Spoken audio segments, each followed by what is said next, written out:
السلام عليكم ورحمة الله وبركاته.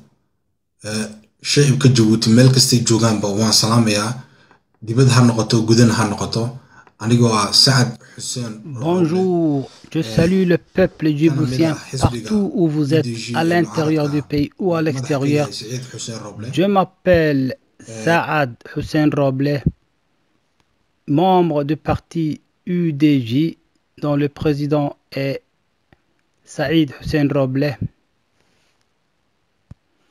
Je vous adresse la parole en tant qu'ancien caporal-chef de l'armée djiboutienne.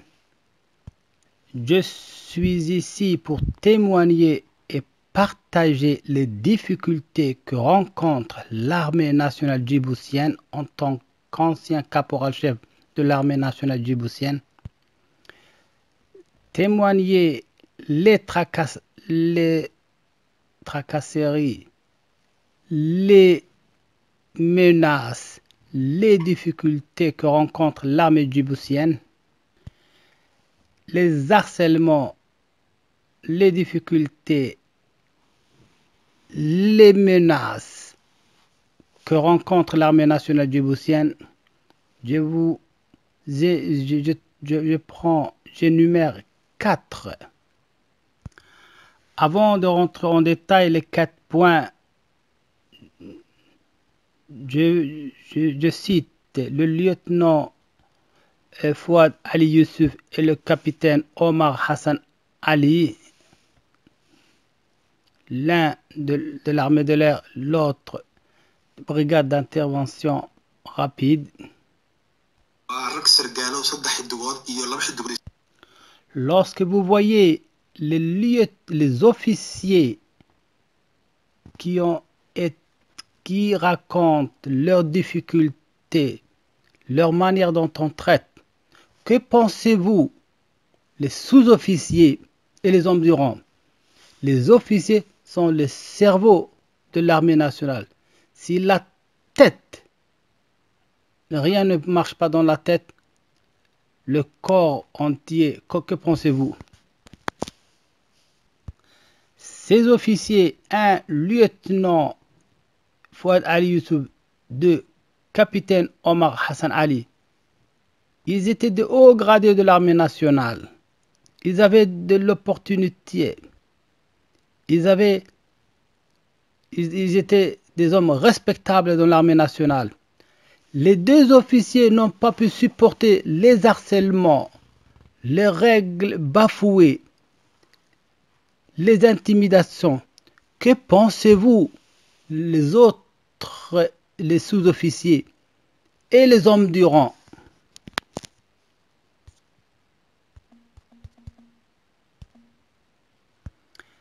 Je vous témoigne que le capitaine Omar Hassan était mon commandant d'unité.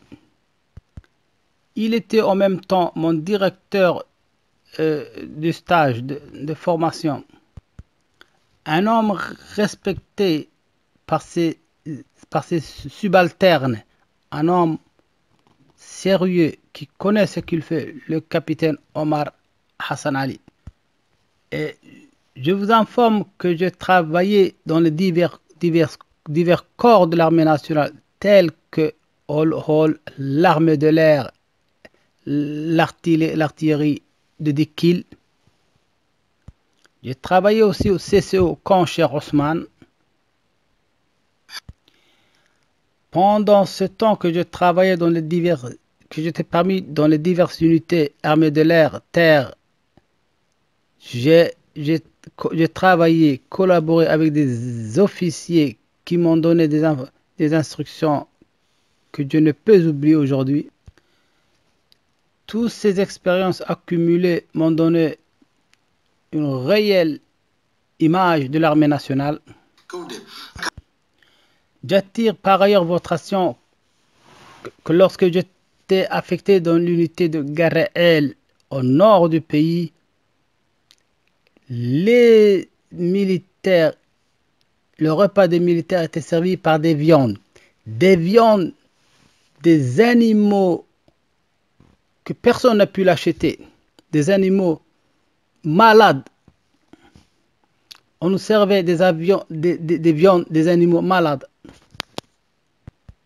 Je témoigne ici aujourd'hui que les animaux achetés étaient des animaux que personne ne voulait acheter, des animaux malades ou des animaux qui n'ont pas de pieds ou qui ne sont pas complets, des animaux malades. Dès lors que les animaux malades est moins cher, on les achetait les animaux malades pour donner au repas des militaires. Ceci, ce n'est pas ce que j'ai entendu, c'est ce que j'ai vécu. C'est moi-même que je témoigne ceci, que nous avons mangé des animaux malades, des viandes des animaux malades. Pendant 2 ans, j'étais une formation et je tournais dans de différents corps d'unité de l'armée nationale. Et je vous témoigne ce que j'ai vu, ce que j'ai vu, c'est pas ce que j'ai entendu, c'est ce que j'ai vécu. Je ne peux pas résumer toutes les failles, les maltraitances que j'ai rencontrées. Je ne peux pas résumer en quelques minutes. Ça peut prendre des années. Mais je ne peux résumer ici tout ce que j'ai vécu. L'armée nationale achète des viandes pourries, des animaux malades. C'est ça qu'on le serve dans les assiettes des militaires du nord du pays. Tout ceci pour économiser et acheter le moins en francs. Gorael se trouve au nord du pays, dans la région de Tadjoura. Les militaires qui étaient présents là-bas, les sous-officiers ou les militaires du rang, nous disaient, vous qui êtes bachelier, vous qui êtes intellectuel, pouvez-vous alerter aux opinions nationales ou internationales afin que cesse ce genre de traitement, ce genre d'humiliation de traitement que nous subissons. Les militaires se trouvant là-bas ne peuvent parler. Ils étaient là-bas plusieurs années, ils ont vécu ceci, ont rentré dans leur quotidien. Ils ne peuvent parler. Et c'est pour cette raison-là qu'ils nous ont demandé d'alerter aux opinions nationales et internationales afin d'attirer l'attention de cette malnutrition, de mal que nous subissons.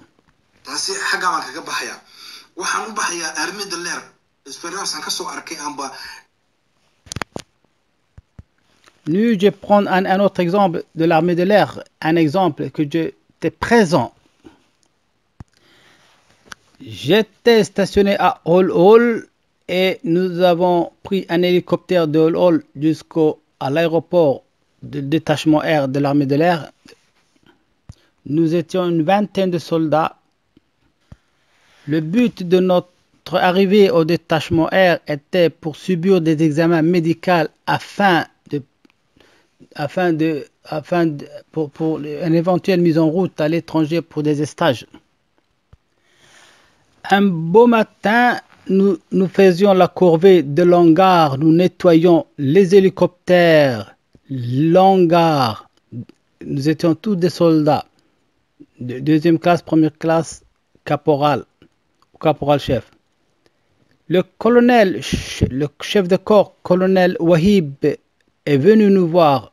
Nous étions une vingtaine de soldats qui nettoyaient, qui faisaient la corvée.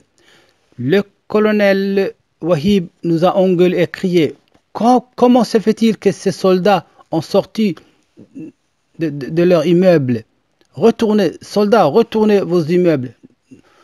Nous avons exécuté l'ordre du colonel Wahib et nous avons retourné notre immeuble. Il a appelé des lieutenants, des capitaines qui